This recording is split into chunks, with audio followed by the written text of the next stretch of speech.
Buenas tardes, bienvenidos a todos al foro abierto para la presentación de este último libro de Gustavo Bueno, El mito de la izquierda. Está con nosotros también, y antes de que intervenga José Ignacio Gracia Noriega para hacer la presentación del libro y del autor, está con nosotros Ana Lafuente de Ediciones B, que nos va a decir unas palabras.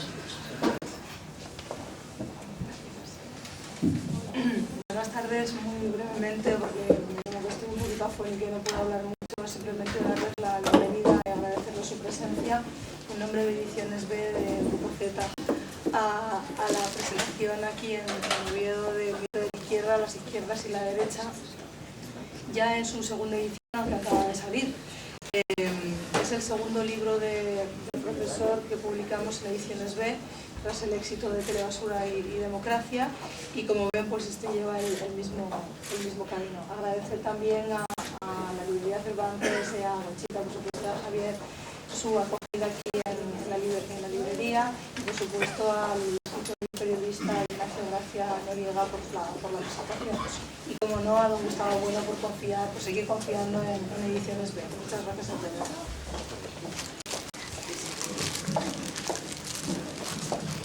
Muchísimas gracias,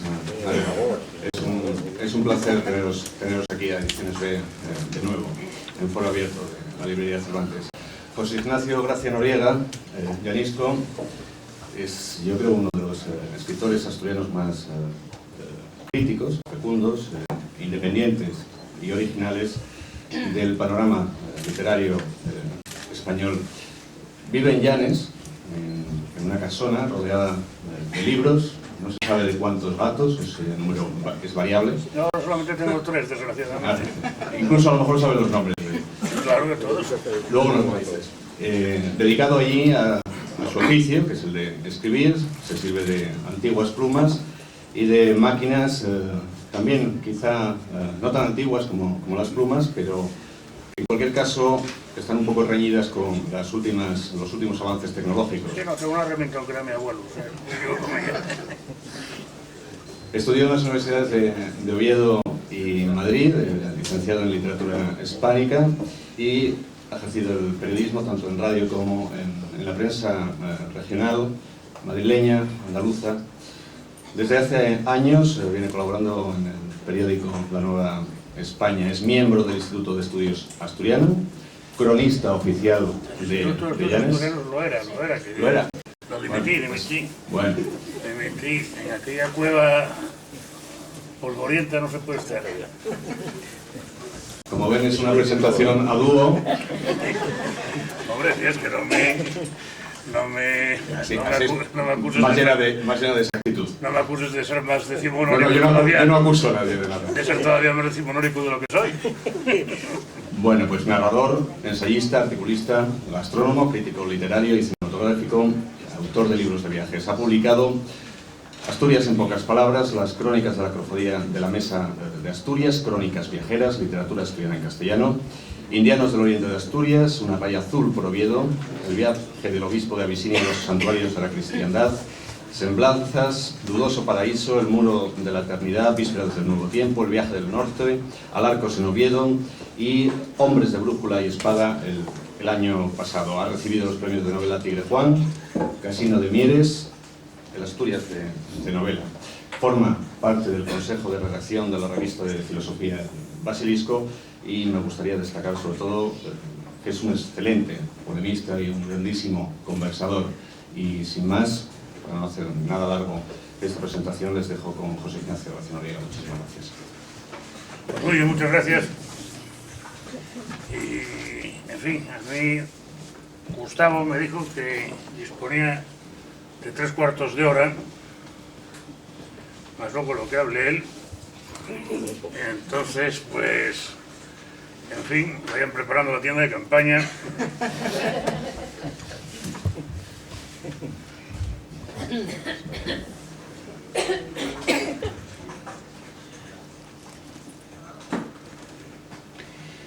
Conozco a Gustavo Bueno desde hace 40 años, lo que nos rejuvenece. Y el hecho de que le hayan dado el premio Príncipe de Asturias a Susan Sontag nos rejuvenece todavía más, porque Yo creí que aquello ya se había terminado en los años 60. Yo pensaba que esta señora se había muerto.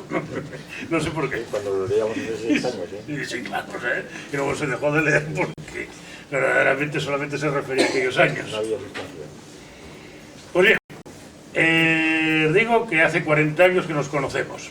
Él acababa de llegar a la Universidad de Oviedo desde Salamanca y yo desde el colegio de los dominicos, que quedaba algo más cerca. En rigor, Gustavo Bueno es un año más veterano que yo en la Universidad de Oviedo. En el preuniversitario nos había caído como tema de filosofía la persona humana y el profesor de la materia era el padre Ruiz, un santanderino calvo y cojo, con muy mala uva y algo pedante, a quien a sus espaldas llamábamos el turco. Por aquel tiempo estaba muy de moda Sartre y el padre Ruiz nos decía: si ese Sartre estuviera en esta clase de alumno como ustedes, yo le suspendería, no por ser ateo, sino porque no sabe filosofía. Como compensación con el padre Ruiz, el padre Inciarte llevaba todos los meses a la biblioteca la benemérita revista Índice, en la que poco menos no se hablaba de otra cosa que de Sartre. Y yo creo que si el padre Ruiz, en lugar de haberse preocupado tanto por Sartre, se hubiera preocupado un poco más por Santo Tomás de Aquino, Gustavo Bueno no nos hubiera caído tan de sorpresa. Por cierto, que fue el padre Ruiz el primero a quien oí hablar de Gustavo Bueno haciendo un juego de palabras como los que les gustaba hacer a los clérigos con Baroja, llamándole don impío y metiéndole en el mismo saco que a Sartre. A ese profesor Bueno, que en realidad es muy malo, decía el padre Ruiz, y que acaba de llegar a la universidad, yo le suspendería también de ser alumno mío. Y también porque no sabe filosofía. Ahí el buen padre Ruiz hubiera dado un hueso, porque Gustavo Bueno era mucho mejor conocedor de la filosofía tomista que Sartre, y él mismo suele declararse tomista y marxista. A fin de cuentas, dos métodos útiles para explicar y explicarse la realidad. Ya en la Universidad de Oviedo, el clero dejó de ocuparse de Sartre, porque nuestro profesor de religión, el inagotable e ínclito don Cesario Rodríguez y García Loredo, el autor de Franco Rey, magnífico opúsculo sacado de su obra magna El esfuerzo medular del krausismo contra la obra gigante de Menéndez Pelayo, que diligentemente fue requisada de las librerías por agentes de la policía político-social para que no sirviera de amena lectura a los enemigos del régimen, se dedicaba a refutar a Voltaire con mucho brío. Más tarde atacó a Gustavo en una serie de artículos publicados en el diario Región, en los que le llamaba Leoncito y Gustavo Adolfo de Suecia. Considerando Gustavo que don Cesario se estaba pasando en sus ataques, un buen día la abordó en el claustro bajo la estatua del inquisidor Valdesalas, ante la que don Ignacio de la Concha solía llorar diciendo: qué desgracia llamarle inquisidor a nuestro fundador. Gustavo Bueno se acercó a don Cesario y éste le preguntó: ¿es usted Castresana?, que era el catedrático de latín y hombre muy piadoso. No, soy Gustavo Bueno, contestó Gustavo Bueno en persona, y al escuchar el nombre del maligno, don Cesario se enrolló el manteo a la cabeza y puso pies en polvorosa entre las columnas del claustro. El clero, desde el comienzo, mantuvo una actitud beligerante contra Bueno. Cuenta Paco Fierro que en cierta ocasión fue al piso de cierta organización parareligiosa establecida en la calle Uría a pedir un libro que le había prestado a uno de los gerifaltes, y mientras le hacían esperar en una salita, se presentó el consabido jesuita afín por si procedía a captarle. Mas cuando Fierro se proclamó discípulo de Bueno, el jesuita lanzó un vade retro y le expulsó de aquel lugar poco habituado a escuchar nombres tan terribles. Gustavo Bueno daba sus clases por la mañana en el aula Clarín sin quitarse el abrigo, un abrigo gris sobre un traje gris, y sin dejar de fumar. Como hablaba con el cigarrillo en la boca, la ceniza se le desparramaba por el abrigo y él hacía lo que se cuenta de Antonio Machado: al sacudírsela, distraídamente se rebozaba en ella. El aula, por lo demás, estaba llena de alumnos, y es que Gustavo Bueno fue el precursor de la masificación en la Universidad de Oviedo. Es decir, que el curso anterior había suspendido como quien toca el tambor. Cuenta Cervantes que Don Quijote se da cuenta de que está acercándose a Barcelona por los muchos colgados que se veían en los árboles. En la Universidad de Oviedo se dio cuenta de que había llegado Gustavo Bueno por los muchos alumnos que repetían la filosofía de primero. El paso de don Francisco Escobar a Gustavo Bueno fue tan serio como el de Rutilio a Álvaro Galmés. La Universidad de Oviedo empezaba a ser universidad. Su figura más prestigiosa era, naturalmente, Emilio Larcos. Pero solo en un curso, Gustavo Bueno se convirtió en el profesor cuyo nombre más trascendió a la ciudad, y eso que no frecuentaba el Café Alba Busto, donde confraternizábamos profesores y alumnos durante casi todo el día y parte de la noche, ni en las sidrerías Casa Manolo y Casa Lito, ni en el Bar Azul, todos ellos prolongaciones más o menos directas de la universidad. Desde la cátedra, Gustavo Bueno y Emilio Alarcos mantenían estilos y actitudes diferentes. Gustavo era demócrata y no paraba de hablar, hablaba como una máquina, como si temiera que no le alcanzara el tiempo para decir todo lo que tenía que decir. Alarcos, en cambio, era liberal y decía lo justo. Gustavo permitía fumar en clase y Alarcos alegaba que en el aula solo había espacio para 3 cigarrillos, los que fumaba él. Bueno fumaba ducados y Alarcos picadura. Cuando Juanín, el conserje, asomaba la cabeza para decir «Señor profesor, la hora», Gustavo continuaba hablando y hablando, aunque los alumnos se levantaran y se fueran, como si le estuviera intentando ganar una batalla al tiempo. No perdía clase y aprovechaba las clases hasta el último segundo. Una vez le salió en la boca un tremendo flemón, pero allí estaba sobre la cátedra con el abrigo gris y moviendo afanosamente las manos, con un trozo de la cara afeitada y el otro sin afeitar. ¿Eh? No sé. Claro, no lo voy a intentar.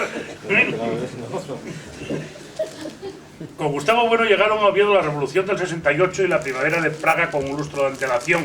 Y llegaron los Beatles, a quienes la prensa del momento denominaba los escarabajos, y llegó Woody Allen antes de que el propio Woody Allen creara su personaje.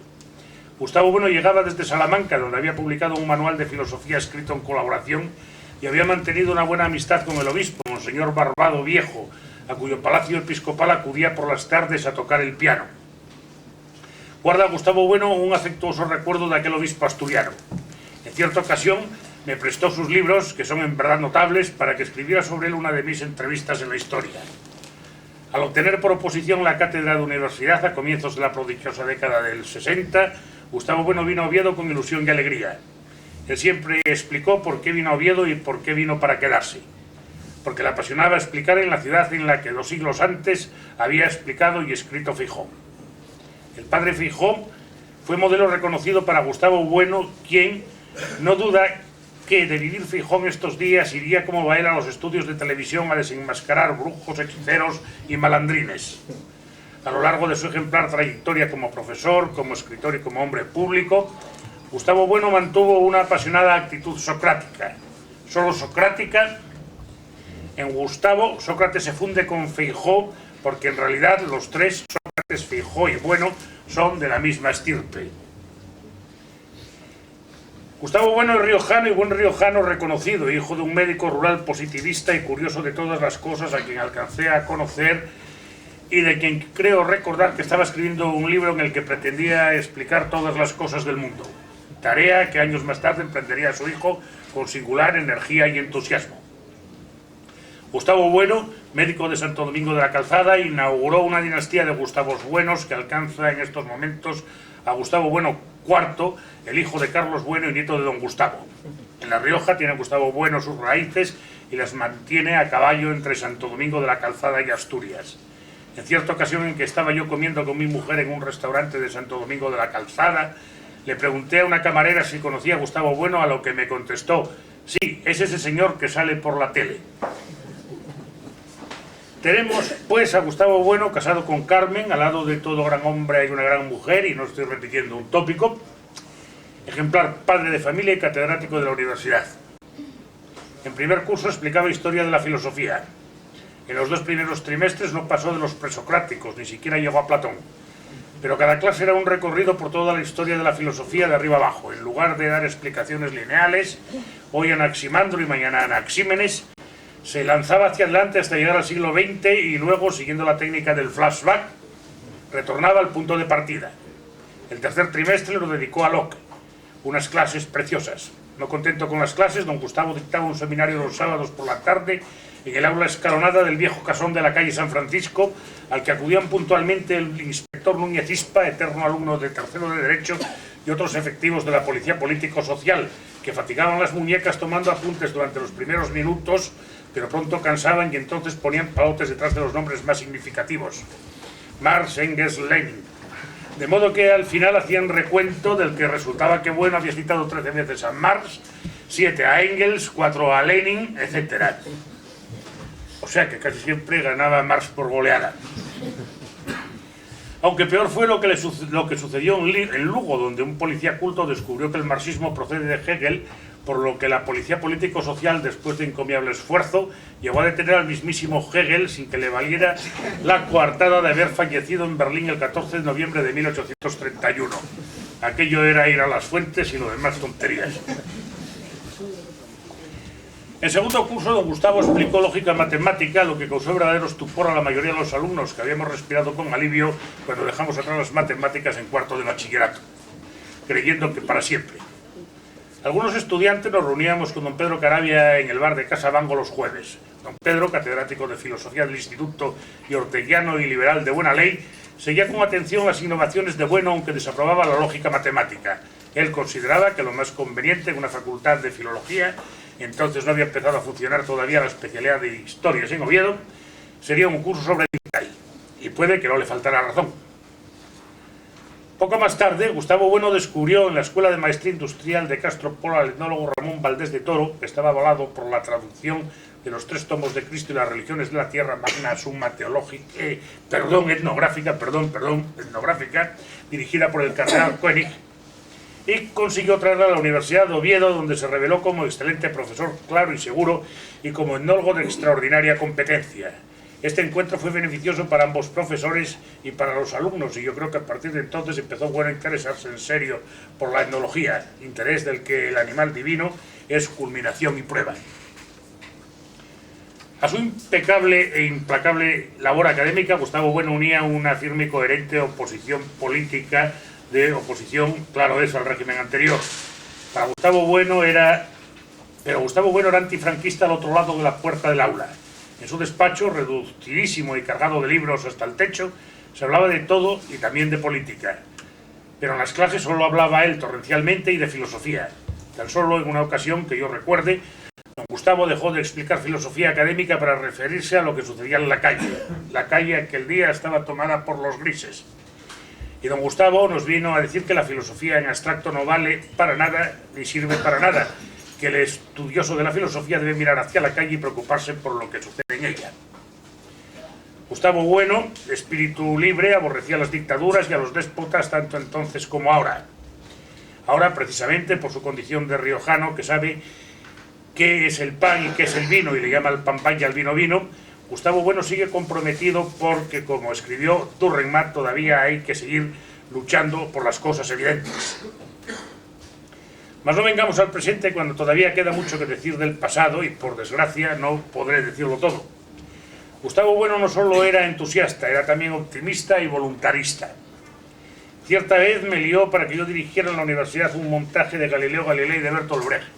No había texto, pero aquello no era obstáculo. Le pidió que lo tradujera del alemán a José Luis Fernández Rúa, quien tradujo el primer acto. Yo lo objetaba, pero don Gustavo, ¿dónde sacamos los ropajes de los cardenales? A lo que él contestaba, no se preocupe usted, nos arreglaremos con las togas de los catedráticos. Al final no llegó a representarse la obra, porque como decía el Guerra, el más filósofo de los toreros, lo que no puede ser, no puede ser, y además es imposible. Pero hubiera sido una representación buena, yo creo que sí. Además de la voluntad, sorprende en Bueno una capacidad de trabajo casi inconcebible. Le contaba a Larcos que una noche en la que los dos habían trasnochado y cuando cada uno iba a retirarse a su casa, Bueno se acordó de que Larcos acababa de recibir un mamotreto sobre el adverbio y le pidió que se lo dejara para echarle un vistazo. Larcos intentó disculparse diciendo que se lo dejaría mañana, pero Gustavo insistió y se marchó a su casa con aquella teoría del adverbio debajo del brazo. Y para sorpresa de Larcos, al día siguiente le hizo comentarios sobre el libro, demostrando con ello que lo había leído al menos en parte. La cultura de Bueno es muy amplia y abarca los campos más inesperados. Hubo una época en la que se le acusaba de despreciar a la poesía, pero siempre se defendió de esa acusación alegando que la poesía que a él le gusta es la de Horacio o la de Rilke, no la de tanto cantamañanas que con el pretexto de que son poetas no hacen otra cosa que desperdiciar papel. Un antiguo ensayo suyo, Poetizar, calculo que es su poética dentro de su sistema filosófico. Otra cosa que se le reprochaba a Gustavo Bueno era que no publicaba. Y era cierto, cuando llegó a la Universidad de Oviedo no escribía, hablaba. Hace poco me confesó, es que cuando uno es joven no tiene de qué escribir. Efectivamente, no todos somos Arthur Rimbaud, que dejó de escribir a los 19 años. Gustavo Bueno, por los años 60, escribió poco, pero algunos de sus escritos tuvieron honda repercusión nacional, como el artículo La excepción de Oviedo, publicado en Cuadernos para el Diálogo en 1967. En 1970 aparece su primer libro, El papel de la filosofía en el conjunto del saber.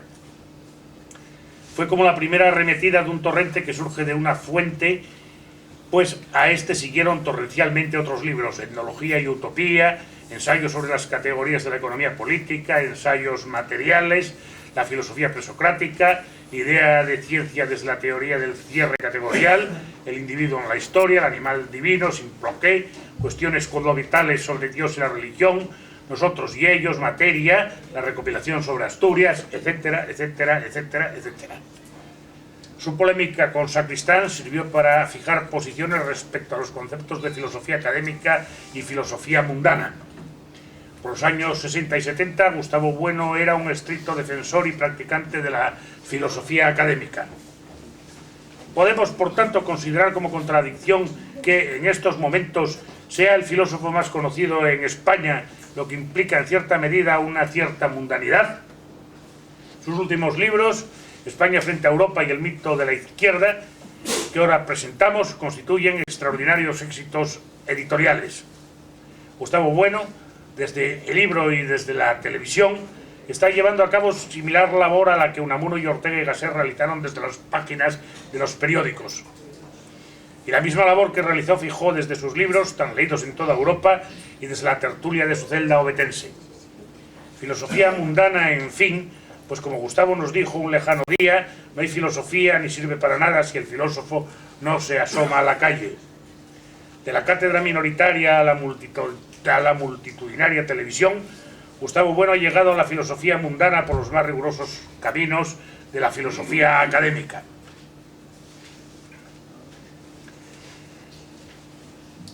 Hemos de decir aún algo, todavía queda de los 3/4 de hora, hemos de decir aún algo sobre el libro, El mito de la izquierda, que iba por subtítulo Las izquierdas y la derecha, publicado por Ediciones B, y que va por su segunda edición a muy poco tiempo de salir a los escaparates de las librerías. Este éxito editorial fulminante, que repite el de España frente a Europa, hubiera sido inconcebible en España hace una docena de años.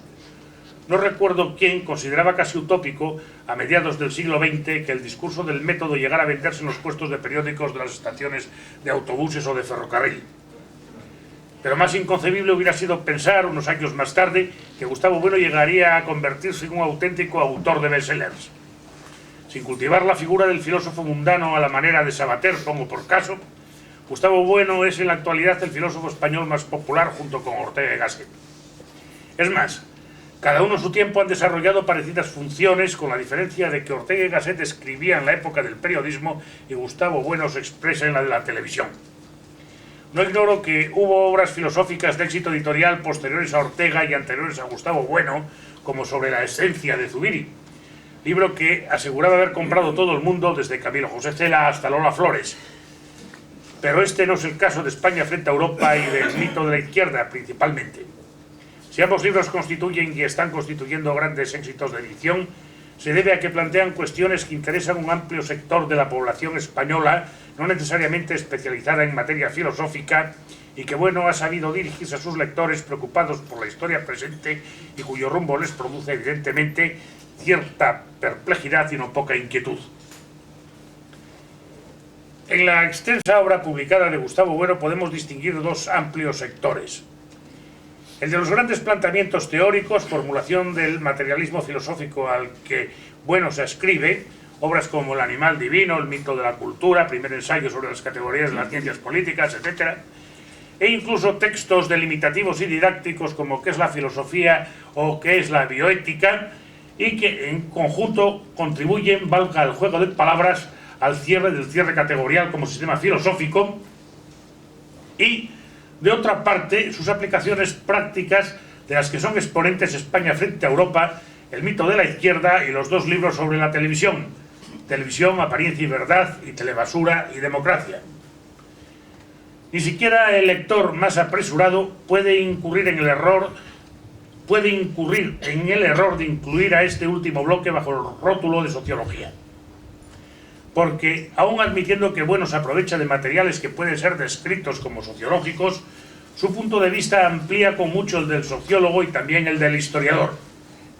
Porque el filósofo, como hizo Ortega en su tiempo, dirige su mirada no solo hacia la historia, pongámosla con mayúsculas, sino a su alrededor, lo que es y no es sociología y tampoco es periodismo. España, frente a Europa, obedece clarísimamente a la situación presente en la que España, entre el crecimiento del separatismo impulsado por el Estado de las Autonomías y su inclusión en un bloque europeo más amplio, es la única nación histórica que a estas alturas se llegó a plantear qué es. Y esto, naturalmente, preocupa a muchos españoles. A los mejores españoles, me atrevo a afirmar. España frente a Europa es la respuesta a muchos años de distancia a la España invertebrada de Ortega. En cuanto al libro que hoy presentamos, El mito de la izquierda, es evidente que la caída del muro de Berlín ha dejado a cierta izquierda huérfana y desorientada. Otra izquierda, cínicamente, se ha lanzado a pactar y a hacer apaños con el capital, allanándole el camino, por ejemplo, en el caso del alcalde de Llanes, a los constructores.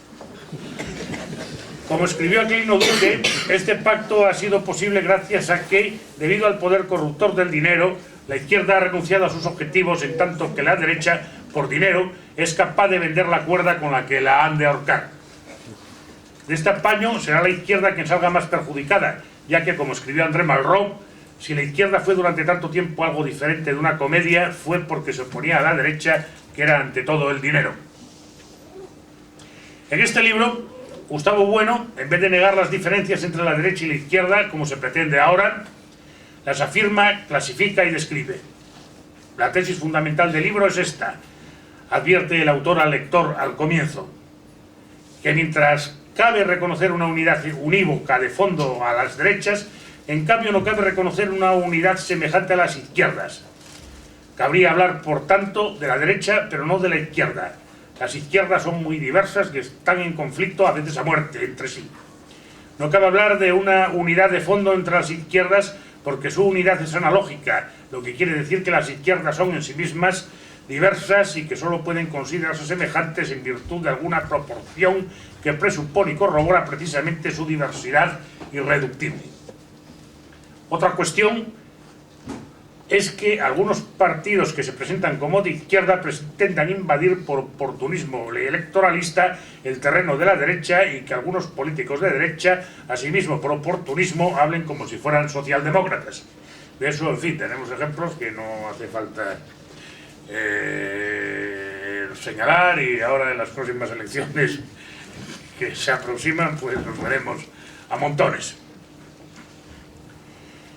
Juan Velarde, en un esclarecedor artículo publicado en La Nueva España a raíz de la publicación de España frente a Europa, después de afirmar que se trata de uno de los libros más importantes que se han escrito sobre la esencia de nuestra patria, señala a renglón seguido que es preciso que los economistas entremos en liza. Los grandes pensadores, como es el caso de Popper o el de Francisco de Vitoria y ahora el de Gustavo Bueno, ayudan al economista. Este encuentra más claras cosas que antes contemplaba con confusión y comprende que sus ideas, sazonadas con la de estos maestros del espíritu, se hacen más nítidas. Parecido podría decirse a las gentes de izquierda honestas, todavía no afectadas por la revelación infusa o por la fe del Carbonero, a propósito del mito de la izquierda, aunque teniendo en cuenta que el libro de Gustavo Bueno no es trivial, sino denso, que apenas se detiene en cuestiones de detalles que tanto le gustan a la izquierda irredenta, y que es lo más opuesto posible a un panfleto o a un catecismo. Digamos un par de palabras sobre la prosa de Gustavo Bueno para terminar. Durante mucho tiempo se entendió como natural en la Universidad Española la aberración de que la literatura académica debía ser mala literatura. Esto solo es muestra de ignorancia y es inadmisible tratándose de un filósofo que debe tender a la claridad, aunque su pensamiento sea complejo, y si es verdaderamente complejo y difícil, como es el caso del de Gustavo Bueno, con más motivo, porque solo con claridad se puede hacer el pensamiento asequible, y la claridad de un texto se consigue únicamente con buena prosa. No olvidemos que Descartes, Schopenhauer, Nietzsche, Heidegger y Ortega, entre otros muchos, fueron excelentes escritores. ¿Para qué vamos a mencionar a Platón? Gustavo Bueno, que no se libró, sobre todo en la cátedra, del vicio juvenil de querer decir varias cosas a la vez, ha ido depurando su expresión conforme su pensamiento se hacía más complejo, y de este modo en cada nuevo libro se expresa con la mejor elocuencia. No dudo en calificar a Gustavo Bueno de escritor elocuente que tiende a la frase amplia recorrida por oraciones subordinadas.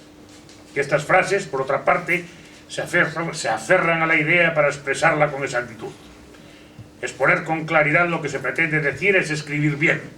En plena madurez creadora, el maestro escribe para que se le entienda y se le entiende. Lo demás llega por añadidura. Nada más. Muchas gracias.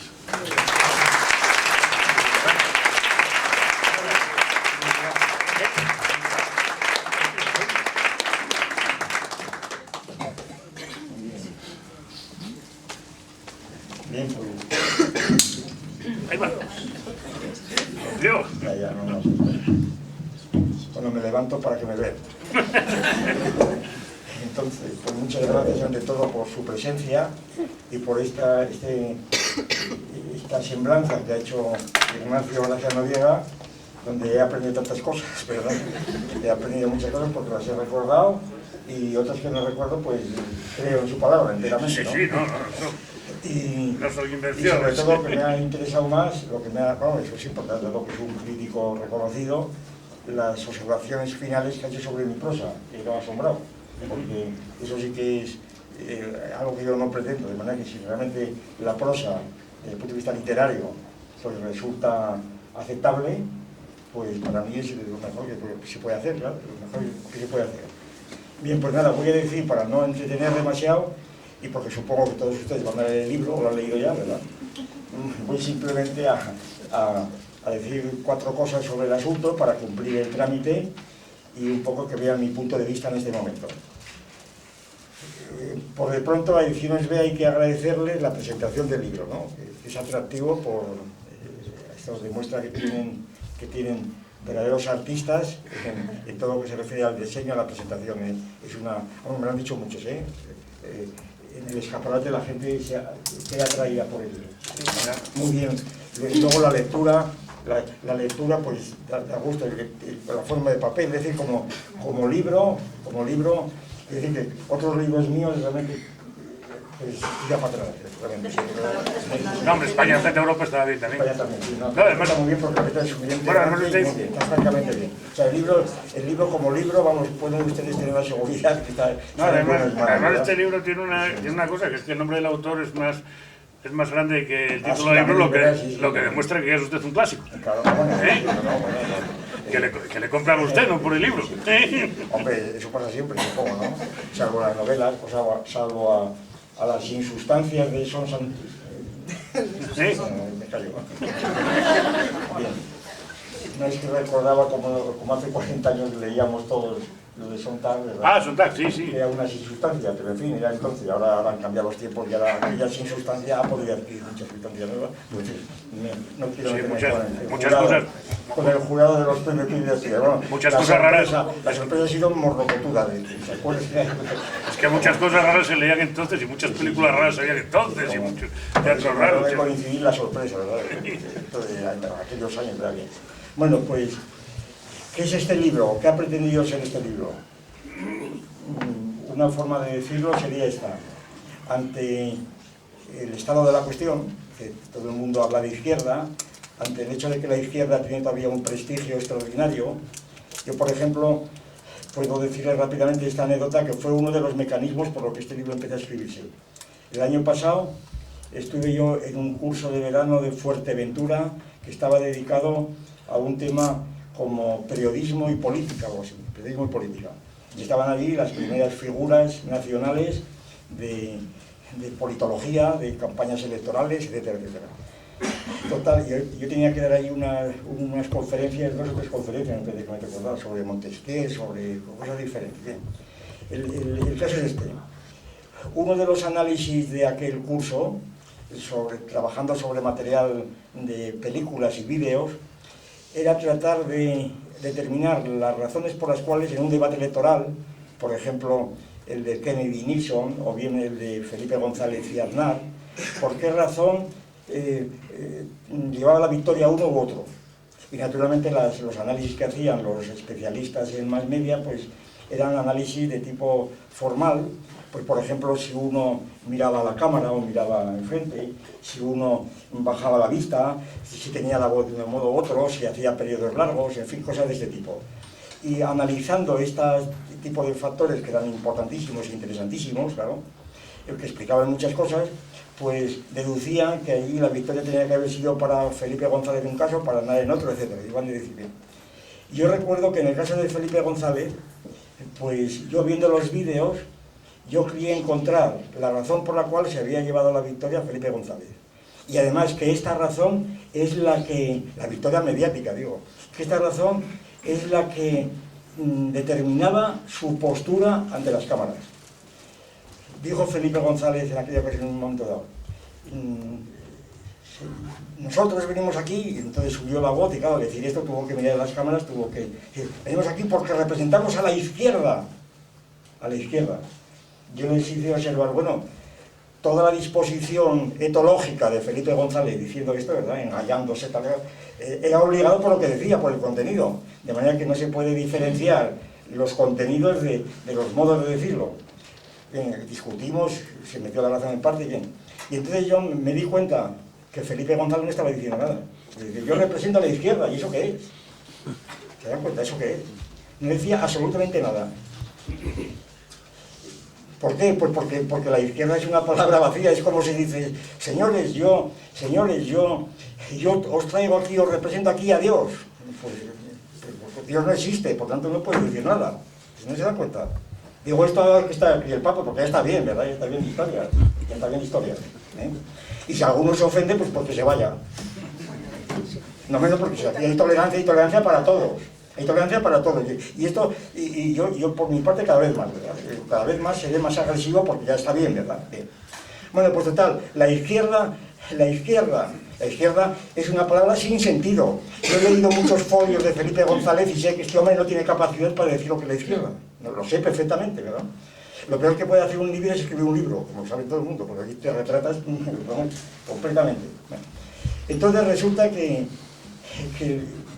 empezamos a pensar que claro que esto de la izquierda, que se daba por supuesto, que constituye el fundamento de campañas electorales, que alguien dice que es de izquierda de toda vida, yo soy de izquierda de toda vida, que alguien pues vive la izquierda, tanto la vive que a veces se dice, pues como decía Tomás de Kempis, ¿verdad? Dice, más vale sentir la compunción que saber definirla, más vale sentir la izquierda que saber definirla. Pero es que a mí que sienta uno la izquierda me importa un pimiento, ¿verdad? Eso es una cosa completamente subjetiva, es una secreción que tiene allí de sentimiento, ¿eso qué importa? Cuando estamos hablando en público, yo no voy a transmitir sentimientos, lo que procuro transmitir son conceptos, ¿verdad? Y lo demás es completamente una impostura. Entonces, por mucho que uno sienta la izquierda y sufra y crea en ella y sufra por sus creencias, como decimos otras veces, pues es como aquel que sufría por su creencia, porque creía que calzaba el 34 y calzaba el 35. Entonces la creencia no significa absolutamente nada, a mí no me importa lo que sufres por tus creencias, tú demuéstralo, bien. Bueno, pues en esta perspectiva, como quiera que yo había hecho, como todo el mundo, habíamos hablado mucho, habíamos preguntado unos a otros y nadie sabía, decían las cosas más pintorescas, se podía hacer una encuesta si tuviéramos tiempo, que cada uno dijera lo que era la izquierda. Y dice, no, porque la izquierda es totalmente opuesta a la derecha. ¿Por qué? ¿Qué quiere la izquierda? Pues quiere la libertad. Bueno, ¿y la derecha qué quiere? Nunca dirá que quiere la esclavitud. ¿Y la derecha qué? No, porque la derecha es una concepción del mundo, decían en tiempos por Sartre y demás. La derecha es una concepción del mundo. Hombre, eso es demasiado, ¿verdad? Concepción del mundo, hay muchas concepciones del mundo. También todo el mundo tiene concepción del mundo, si no sería un primate, un chimpancé. Todo el mundo tiene un mapa mundi, ¿verdad? De manera que, bueno, total que, y si empezamos a dar más detalles, no, ser de izquierdas es oponerse al trasvase del Ebro. Se os ha visto este año. La izquierda se opone al trasvase del Ebro, la derecha quiere el trasvase del Ebro. Hombre, o bien, todavía más recientemente, izquierda es decir que el Prestige debía alejarse de las costas, derecha que debía acercarse de ella. Me parece demasiada previsión, ¿verdad? Es decir, eso son criterios puramente oportunistas, porque en todo caso son cuestiones técnicas, ¿verdad?, que se podrán gestionar más o menos bien.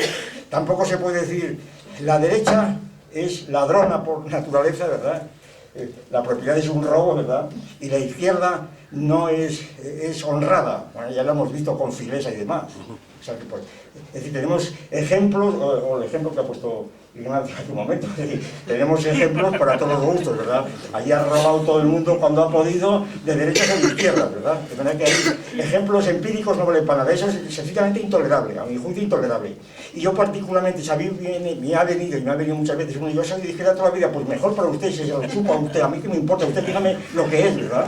Y sienta todo lo que quiera, ¿eh? Bueno, total, que el objetivo de este libro es tratar, otra cosa es que lo haya conseguido yo, o no, tratar en una disposición por lo más parecida a la de un botánico, sencillamente, viendo la variedad, de un botánico evolucionista, vamos a decirlo todo, ¿eh? Es decir, tratar de, pues, clasificar, discernir las diferentes corrientes que ha habido de izquierda, tratar de clasificarlas y sobre todo tratar de establecer una pauta evolutiva. Es decir, las izquierdas no nacen de la nada, ni nacen de vacío, nacen de circunstancias históricas muy precisas, van evolucionando y naturalmente esa es la perspectiva filosófica, claro, totalmente discutible. Es decir, no es una perspectiva histórica. Yo deliberadamente, claro, si hubiera sido mínimamente histórica, este libro tendría que ser 5 o 6 tomos, tal como está simplemente desarrollando lo que aquí está esbozado, ¿verdad? Cuando yo hablo de liberalismo, cuando hablo de la socialdemocracia, pues excuso decir, se pueden escribir libros y libros, pero no se trataba del punto de vista de este, ¿no? Se trataba precisamente de una sistemática general, discutible, por supuesto, pero una sistemática general, y de eso es de lo que se trata, de la sistemática general, y ahí es donde yo hago fuerza en el libro. Que se fijen, no en que he hablado del liberalismo o de la socialdemocracia, muy poco, naturalmente que muy poco, porque no se trata de eso, hay multitud de obras, de libros, de biografía, es facilísimo acumular información, en fin, es facilísimo. Precisamente la dificultad de este asunto es que todo el mundo sabe mucho de esto.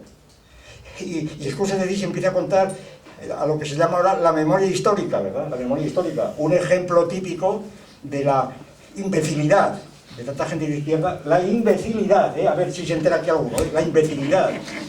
Yo he expuesto una teoría de la memoria histórica en el homenaje a José María Lasso hace unos meses, y luego está publicado, pues aquí está publicado, la memoria histórica. Yo pensaba que si la gente se enteraba de este asunto, como estaba definido, yo definía la memoria en los sentidos más estrictos que pueda haber. La memoria es una cuestión propia del individuo. Entonces, la memoria histórica llega hasta donde llega la vida del individuo, es decir, lo que llaman los psicólogos la memoria episódica. Yo no puedo tener memoria, como algunos pretenden, como estos individuos que tras un proceso de regresión hipnótica, dice que llegan hasta la época de Anemofis IV, y en la televisión hemos visto muchas veces pues una señora que dice que ella fue concubina de Anemofis IV, como cuestión de memoria. El Castro José, ¿no? Gustavo. Eso es. El Castro José. Una regresión hipnótica. No se puede tener memoria histórica. Entonces, aunque lo diga, y aunque haya que se diga que haya que respetar al que ha hecho esa regresión, eso es una impostura, o una locura, o lo que fuera. Entonces, ¿qué ocurre? Pues que la memoria histórica, pues, no se puede tener más que de lo que uno ha vivido. Pero lo que yo no puedo decir es que tengo memoria histórica de hazaña, por ejemplo, un señor que ha nacido pues, 20 años después que murió Azaña. No puede tener memoria histórica, lo puede saber por la prensa, por los periódicos de la época y demás.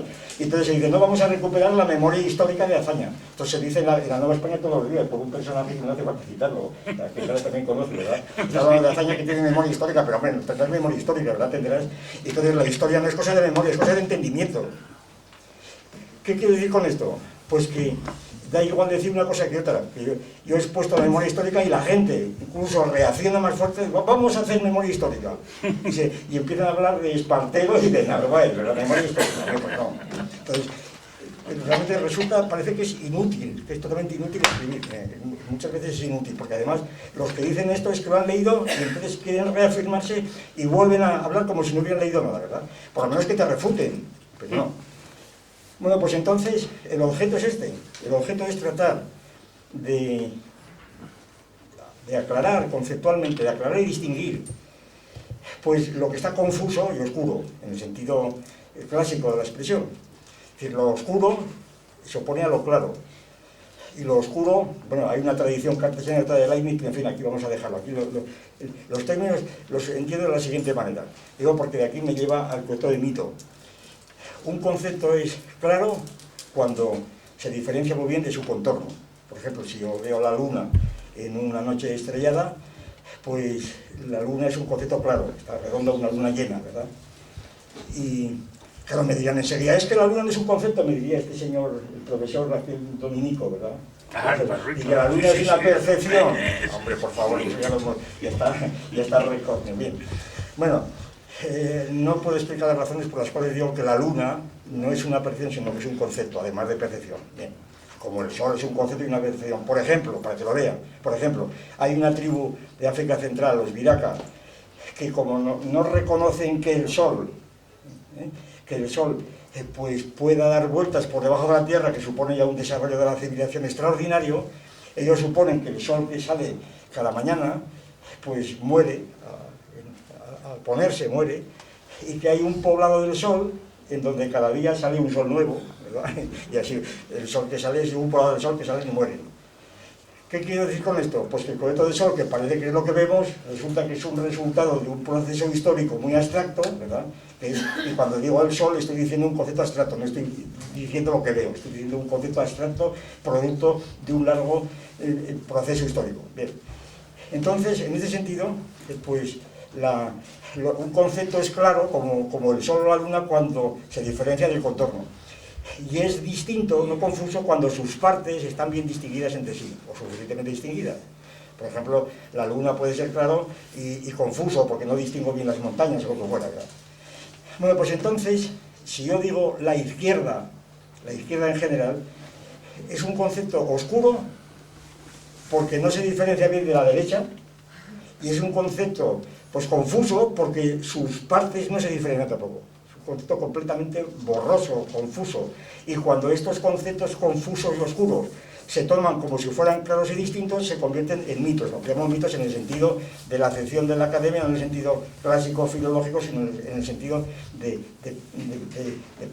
conceptos erróneos que funcionan por ahí, que tienen un funcionamiento social, que funcionan ideológicamente en el sentido también, porque cada palabra tiene su sentido preciso, y cuando se habla de izquierda y derecha se habla por hablar. Esta campaña electoral es verdaderamente vergonzosa, lo que se está oyendo, una cosa vergonzosa de la falta total de conceptos que tienen los políticos, ¿verdad? Sobre todo los de izquierda, los llamados izquierdas, Por ejemplo, hoy he oído al señor Caldera que decía, en relación, digo para poner ejemplos, para que vean que hablo de lo real, que no estoy hablando en abstracto, pero de lo real.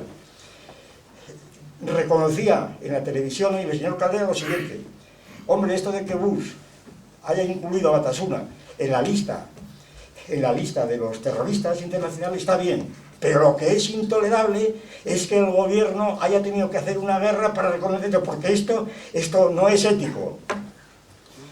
Claro, el señor Caldera tenía que tener un poco más de cerebro, ¿verdad? Así como suena un poco más de cerebro, y pensar lo que quiere decir con ética el otro, porque que sea ético no viene a cuento, porque la ética no tiene que ver con la política. Y entonces, si no tiene esta distinción elemental, ¿a qué se dedica política? Que se dedique a fregar calderas, ¿verdad? En una de fregar cayó Caldera, naturalmente. Pero sin embargo, el señor Caldera, pues se atreve a decir estas cosas, pontificar, y eso es intolerable. Y además en nombre de la izquierda, pero ¿de qué estás hablando, señor mío, verdad? Si eres un analfabeto, un indocto, completamente, así, literalmente. Bien. Yo estoy dispuesto a discutir con Caldera donde sea, ¿verdad? En la televisión, donde sea. Quiero decir que lo digo para desafiarle, le desafío. Y desafío a Zapatero y a Llamazares. Lo desafío aquí. Completamente, no lo digo por hablar. No creo que se atrevan. Es más, a Felipe González, que me propusieron en tiempos tener un vis-a-vis en Gijón, en presidencia público, no vino él, no fue por mí. ¿Pero usted es de derechas ahora?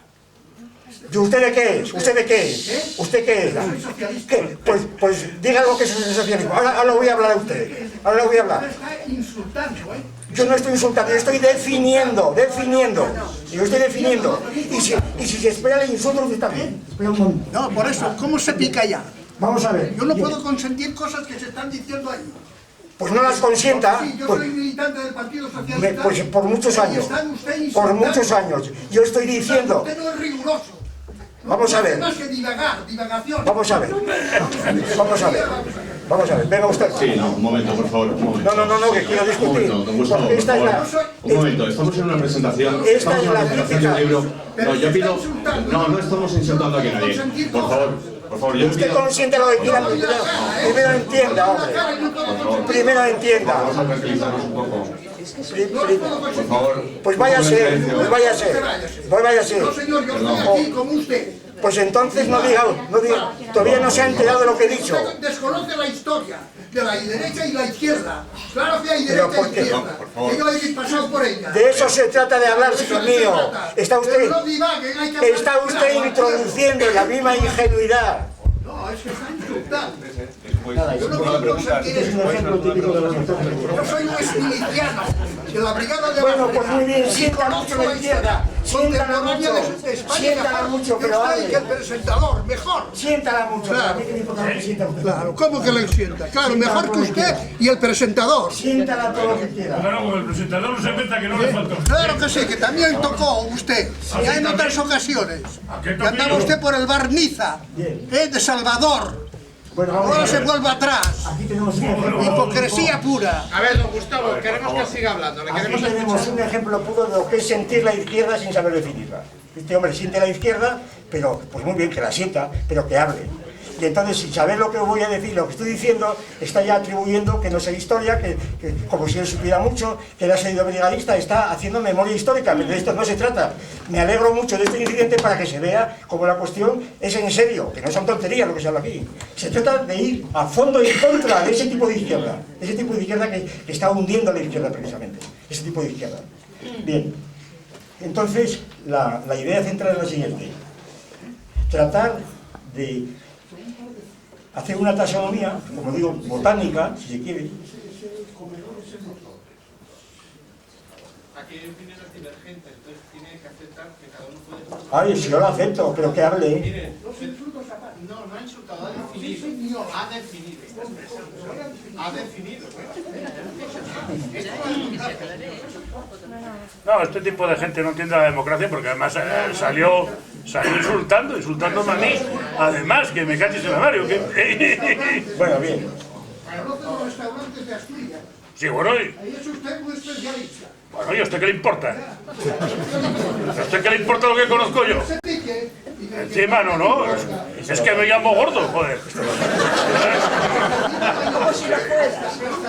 Claro, pues más. Vaya, a paseo. Bueno, seguimos. Entonces, la idea central es la siguiente. La idea central es empezar a hacer distinciones. Y entonces, y definir la derecha, claro. Primero definir la derecha. ¿Qué es la derecha?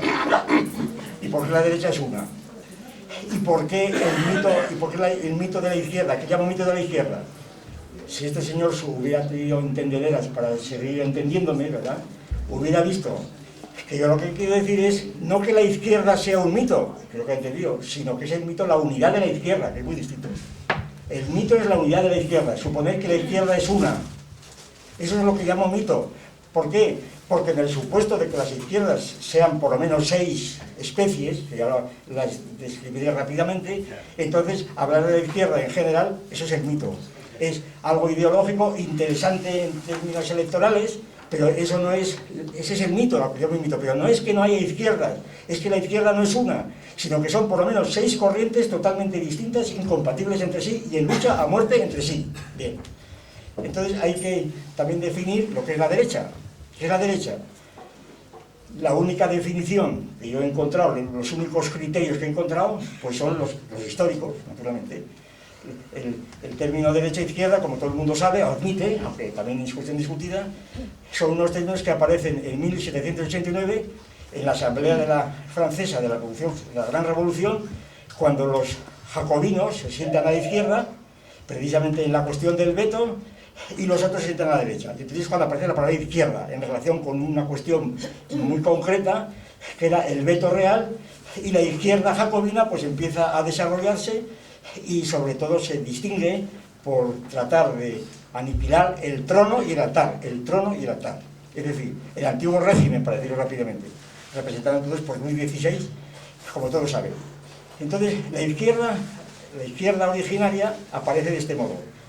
¿Contra quién se opone la izquierda? Contra la derecha. ¿Qué era la derecha entonces? La derecha es el antiguo régimen, sencillamente es el antiguo régimen. Y entonces la derecha, yo la tomo aquí como punto de partida de estas clasificaciones políticas.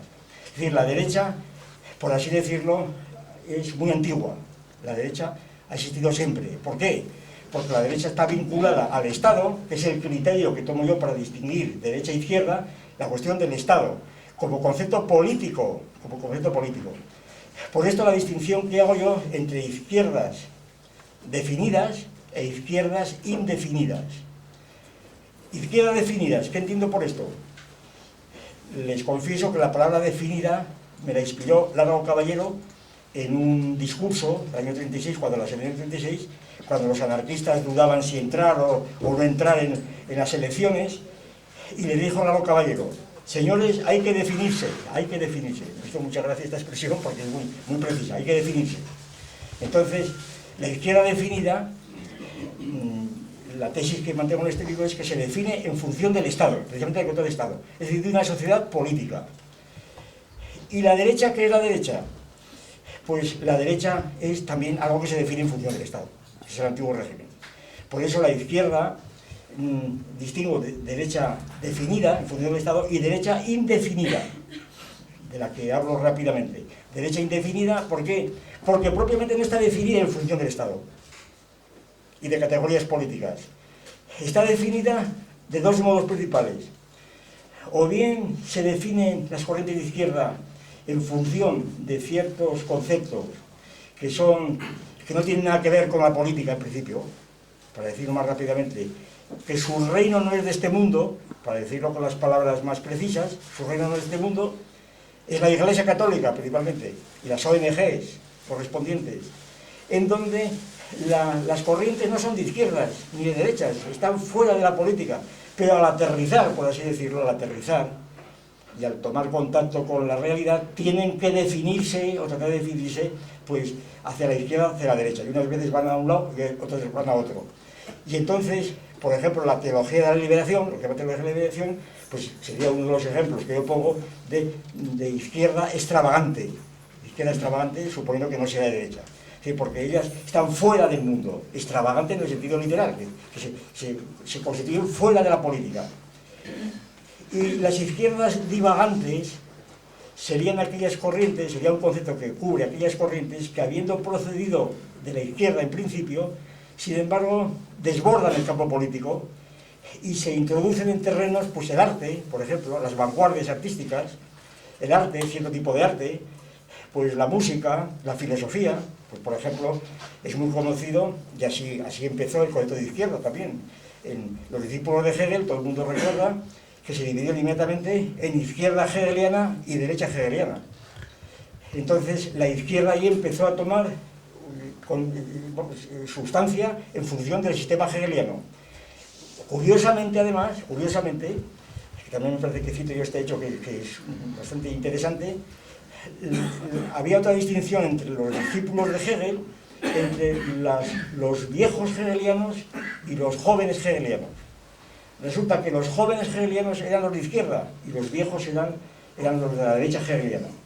De manera que entonces ahí izquierda y derecha empezaba a jugar, no como una distinción, diríamos, topográfica, sino más bien temporal, histórica, ¿no?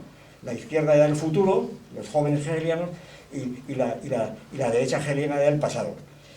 Pues esta izquierda hegeliana o derecha hegeliana, después Bloch publicó un libro muy conocido hace también 60 años, titulado Avicena, fíjense, y la izquierda aristotélica. Entonces se inventó una distinción dentro de los discípulos de Aristóteles entre aristotélicos de derecha, que son prácticamente los que creían en la inmortalidad del alma, como era Alejandro de Afrodisia, etc., y la izquierda aristotélica, que eran aquellos aristotélicos que no creían en la inmortalidad del alma, como era Estratón de Lansaco, etcétera, etcétera.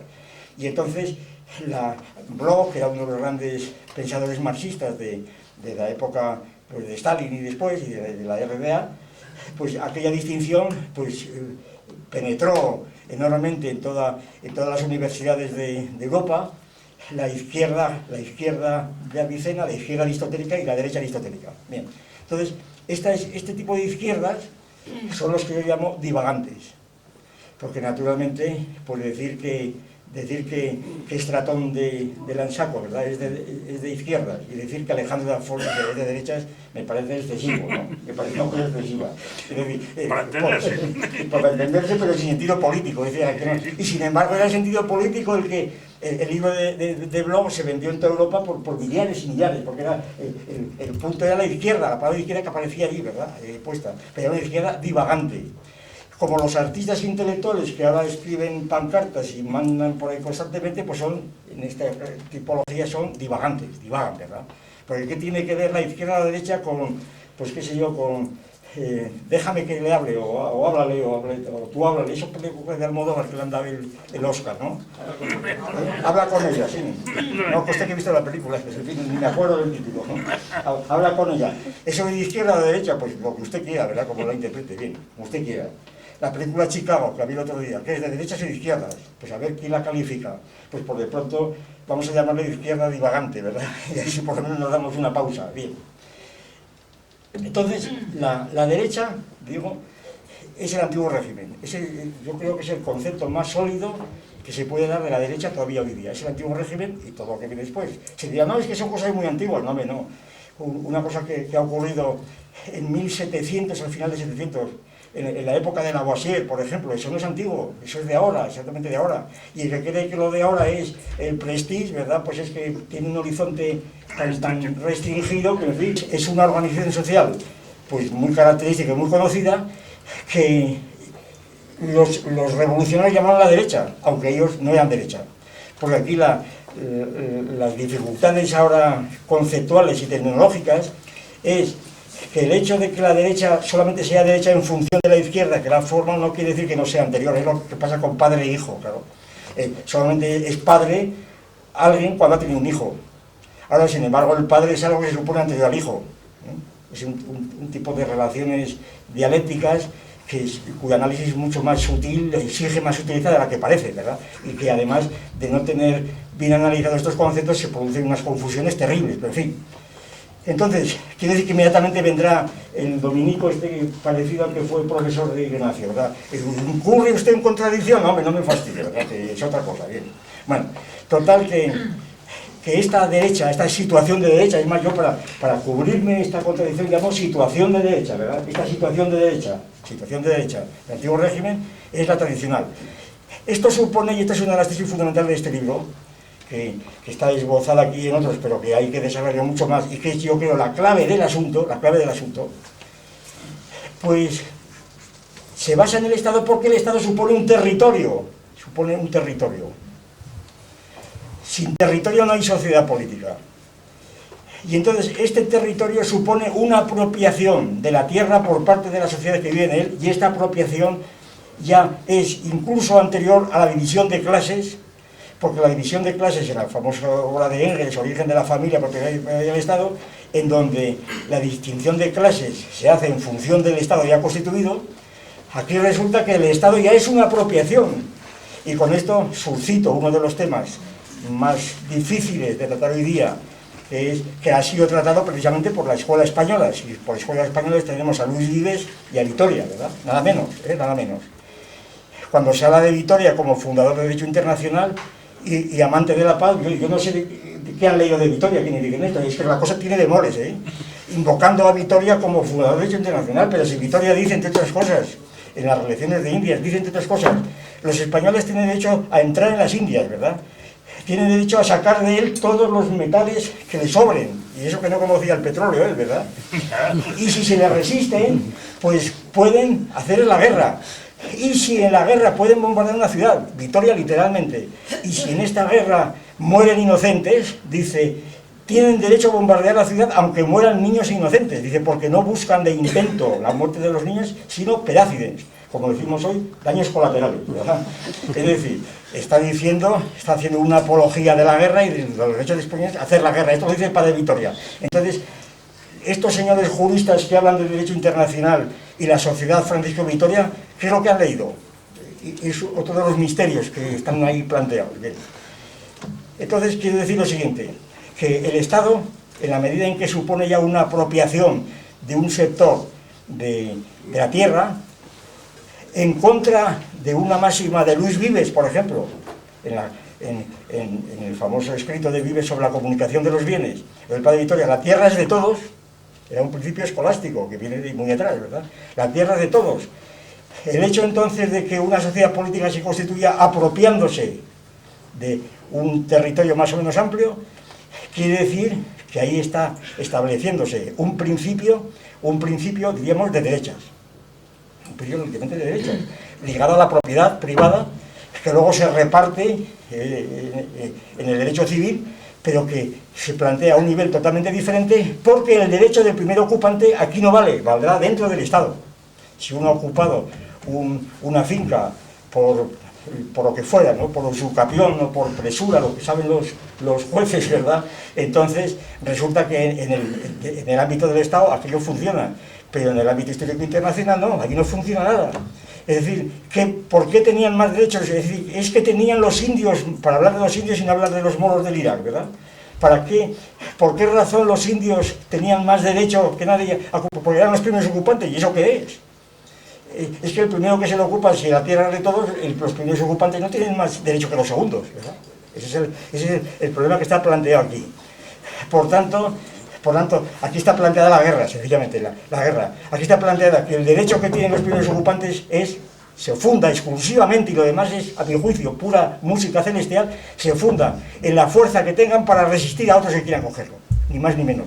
Y esta es la tesis tradicional de prácticamente toda una tradición que va, pues que sé yo, desde Hobbes hasta Hegel, hasta Spinoza, hasta donde quieran, ¿verdad? La tradición del materialismo va por ahí siempre.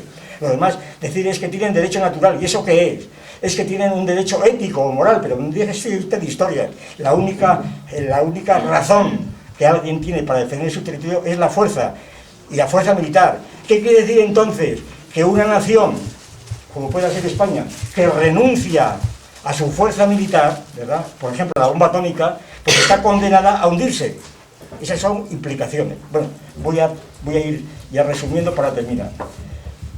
Entonces, si la derecha es esto, la izquierda aparece precisamente cuando, en Francia, por razones que no son del caso tratar de analizar, explicar, cuando hay un enfrentamiento a muerte con la derecha. A la muerte que empieza la revolución, pues como saben, guillotinando a la nobleza, a todo el que, incluso a Lavoisier lo guillotinaron, ¿verdad? ¿Y al rey? Y al rey, que es lo más significativo, ¿no? Y guillotinando, ya que estamos en Asturias, y guillotinando a todos los que hablaban patois. Porque resulta que, claro, al principio de la revolución dicen, no, cada uno que hable en el idioma que quiera. Pero ¿qué pasaba? Que los idiomas de patois, que eran más abundantes que ahora en España, los que hablaban patois, resulta que solían ser clérigos contrarrevolucionarios, además no lo entendían, porque los que redactaban en París no lo entendían aquello, y entonces pues dijeron que el que hablase patois y no francés, a la guillotina. Y entonces, así fue, así es como se hizo la nación francesa. Entonces, la izquierda empieza ahí, esa es la izquierda. La izquierda es la que inventa la nación política, concepto que ahora no puede explicar. La nación política, la nación viene de antes, es un concepto muy riguroso que ahora no puede explicar, un concepto casi geométrico, ¿verdad? La nación política, que no tiene nada que ver con la nación étnica, ni con la nación biológica, ni la nación histórica, es la nación política. Y ese es un concepto construido en España frente a Europa, yo lo he construido con mucho detalle, y que ha sido aceptado por muchos también, tampoco me puedo quejar, pero que muchos simplemente les parece perfectamente legítimo prescindir de ello e incluso ignorarlo, o si lo han leído decir que no les interesa. Pero discútelo si quieres, pero no lo ignores, porque es un concepto que está construido rigurosamente. Bien, pues la nación política es un invento de la Revolución Francesa. Y esta es la que da lugar a la primera corriente de izquierdas, que naturalmente sigue durando, pues hasta nosotros. La otra corriente de izquierdas, se produce la paradoja de que, y esto es una de las tesis, pues que los historiadores pondrán el grito en el cielo, aunque no me la he inventado yo, pero generalmente la interpretación que hoy día se hace de Napoleón, sobre todo en Francia, pues es muy distinta, aunque también hay interpretación en este sentido, Sencillamente que Napoleón, visto como un hombre reaccionario que restaura el antiguo régimen, que se hace emperador con el Papa, etc., y que después de toda la revolución de la primera época, pues vuelve otra vez a restituir el antiguo régimen, claro, eso es totalmente erróneo. Totalmente erróneo, es una visión puramente externa de lo que pasó allí. Primero, Napoleón se coronó él mismo, cuando el Papa fue a coronar, recogió la corona y se la puso él mismo, ¿verdad? Empezando por ese detalle. Y entonces, yo aquí a Napoleón lo interpreto como una evolución casi necesaria de la Revolución Francesa, que necesitaba precisamente la nación francesa, cuando advirtió la nación francesa que necesitaba urgentemente armarse, fue para hacerse nación y para conseguir la libertad, la igualdad y la fraternidad. ¿Cuándo fue? Pues de modo más positivo, cuando encontró París rodeado por las tropas de Brunswick, y cuando todos los imperios, el antiguo régimen que la rodeaba, el austrohúngaro, el imperio inglés, el español, el ruso, etcétera, cuando rodearon para restituir a Luis XVI y para volver otra vez, o a su sucesor, y para restituir otra vez el antiguo régimen. Y entonces es cuando hubo necesidad de una guerra que culminó con la guerra de Napoleón, cuyo objetivo fue, al margen de otros objetivos subjetivos, fue instaurar la revolución en todos los países, como así hizo.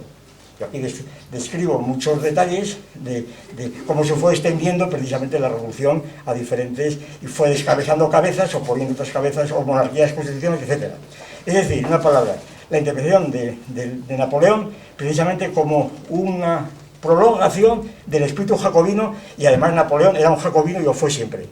Bien, entonces, ¿qué ocurre? La paradoja es esta, que Napoleón viene a España, entre otros muchos sitios que fue, Napoleón viene a España y aquí provoca una reacción, como todos sabemos, una reacción, las guerrillas. Hay una frase de Marx muy famosa que dice Marx: las guerrillas en España, pues fuerza sin ideas; en Cádiz, ideas sin fuerza. Una frase de Marx muy ingeniosa, pero que hay que matizarla, ¿no? Entonces, la izquierda que es en España, en principio la izquierda en España son los afrancesados. Si son los franceses de izquierda que vienen a España, y todos los españoles, entre ellos Llorente o Goya o tantos otros, ¿verdad?, que se hacen afrancesados y se hacen súbditos del rey José. Esta sería la izquierda en principio, pero al mismo tiempo esta izquierda fueron traidores, porque estaban pactando, aunque ellos no quisieron absolutamente ceder a Napoleón toda la parte del norte del Cantábrico que les pidió a cambio de retirar las tropas. Sin embargo, pues estos afrancesados pues fueron traidores y naturalmente suscitaron la oposición de las guerrillas, muchas de las cuales efectivamente luchaban contra Napoleón como figura del anticristo, veían a Napoleón como el anticristo, según el pensamiento reaccionario famoso, una figura histórica que ha sido muy estudiada y que empezó con un libro de un famoso Balzac, un italiano del siglo XVIII. Entonces, la idea de la lucha contra Napoleón por parte de la Iglesia, de las guerrillas, era la lucha contra el anticristo, encarnado en Napoleón y en la Revolución Francesa. Pero al mismo tiempo en España fue surgiendo un movimiento pues autóctono, realmente propio. Incluso el nombre se inventó en España, es el nombre de los liberales, el liberalismo, los liberales y los serviles.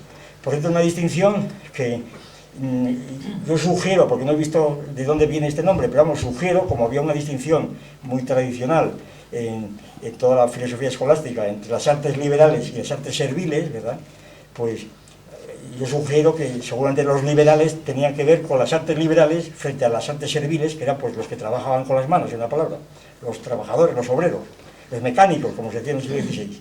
Entonces, la idea de los liberales es una idea que prende en España, que hacen aquí la propia revolución, derriban el antiguo régimen, es la Constitución de Cádiz, allí se derriba el antiguo régimen integralmente, allí se define por primera vez la nación española. Se dice la nación española es el conjunto de todos los individuos que viven en ambos hemisferios, ¿verdad? Artículo 3º, la soberanía reside en la nación, ¿verdad? Y entonces, naturalmente, con esto es la Revolución Española, la Revolución Liberal.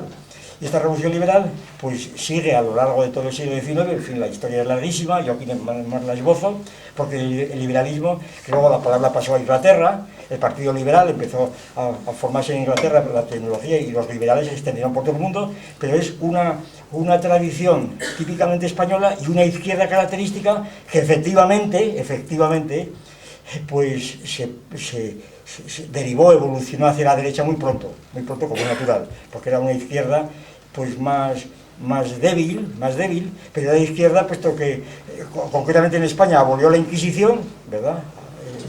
Abolió la Inquisición y abolió la servidumbre y mil cosas más. Es decir, era la versión hispánica de la Revolución Francesa, y no por copia mimética, sino porque aquí estaba preparada precisamente.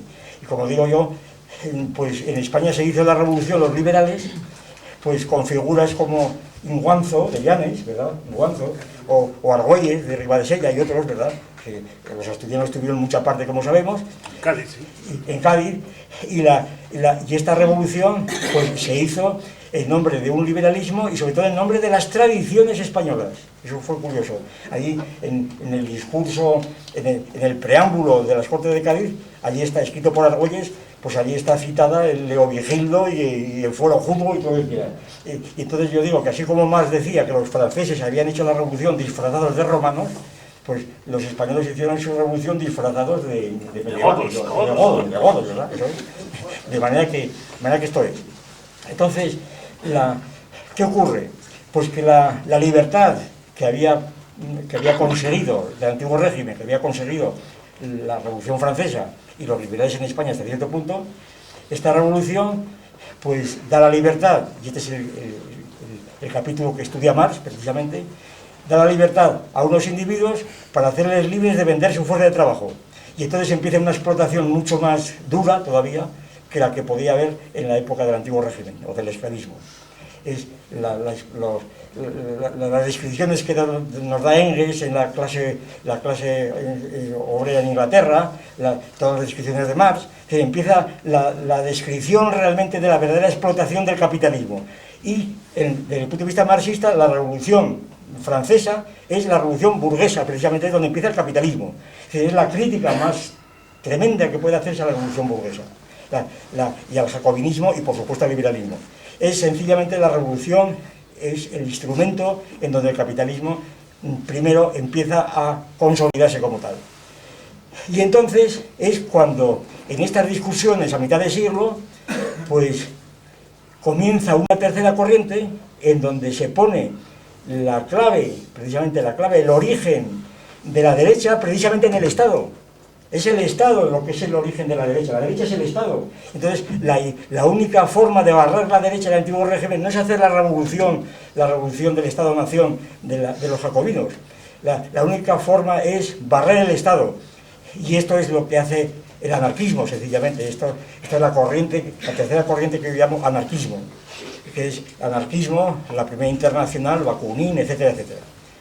Y el anarquismo pues dura pues todo el siglo pasado, parte de tiene diferentes fases que yo que analizo, pero lo principal hasta la venida del anarcosindicalismo pues es bien sabido.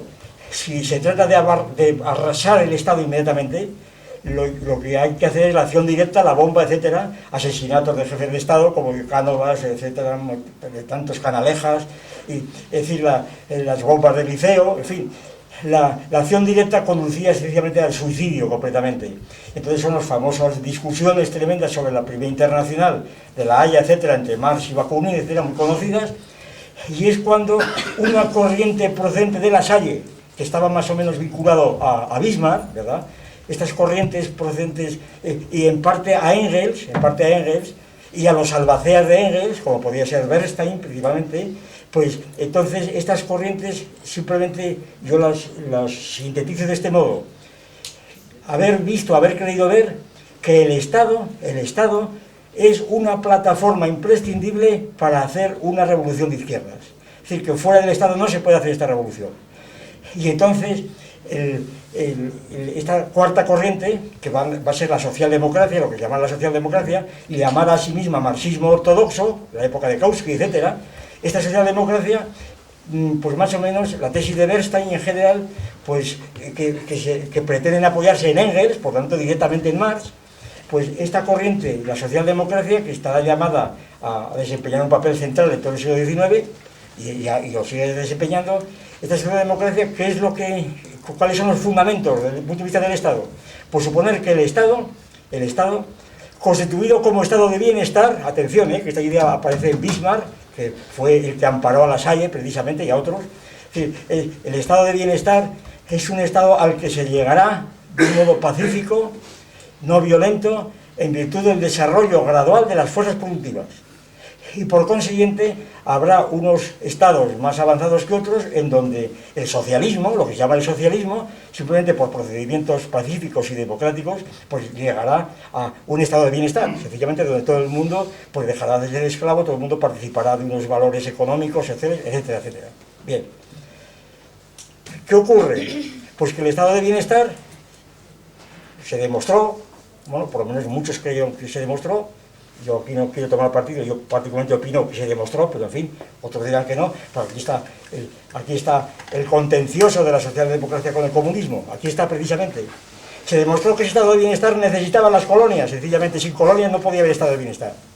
Es decir, se necesitaba que ese estado de bienestar, para que los obreros alemanes y franceses, la aristocracia del salario que se llamaba, pudieran tener el desarrollo que tenían, necesitaban millones y millones de negros, de indios, etcétera, en África, en América, en la India, que pudieran hacer posible ese nivel de desarrollo de los países socialistas. Y esto es lo que Lenin formuló como imperialismo, última fase del capitalismo. Esto era el capitalismo funcionando a toda máquina. Es decir, la socialdemocracia empezó a verse por parte de otra corriente que salió en la Revolución de Octubre, a raíz de la Primera Guerra Mundial, empezó a verse como un socialfascismo y como una especie de derecha encubierta que sencillamente estaba contribuyendo a la explotación del mundo en contra de todos los principios marxistas. Y entonces es cuando es la época de las frases que todos recuerdan, el renegado Kautsky, ¿verdad?, el revisionista Bernstein, es decir, todas las grandes figuras de la socialdemocracia empezaron a verse como traidores realmente a las ideas del marxismo. Y es cuando empieza la Revolución de Octubre, que ya todos sabemos, la época leninista, la época de Stalin, la época después del 20 Congreso, y entonces la Revolución de Octubre ha sido, durante la mitad del siglo XX, pues ha sido la referencia de la izquierda, de una izquierda donde ha tenido millones y millones de adherentes, y en donde ser de izquierda era ser comunista, efectivamente, rápidamente era ser comunista.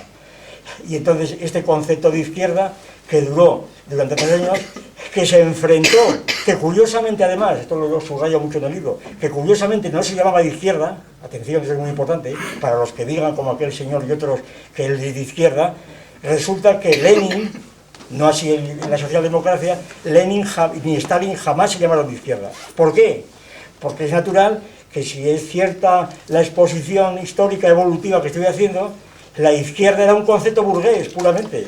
La izquierda era propio de la revolución jacobina, donde las izquierdas y las derechas estaban definidas desde el punto de vista burgués. Y por consiguiente, Lenin nunca llamó al Partido Comunista de izquierda. Por otra serie de razones etimológicas que otros dan, pero la razón es esta. ¿Por qué? Porque la distinción fundamental para Lenin no era izquierda y derecha, para Lenin, no para uno de derechas. Pero es que estas cosas las desconoce la mitad de la gente que hoy día vive por ahí. Se les ha olvidado. Es decir, Lenin nunca llamó derechas e izquierda la distinción fundamental. La distinción fundamental era capitalismo y comunismo. Esa es la distinción fundamental.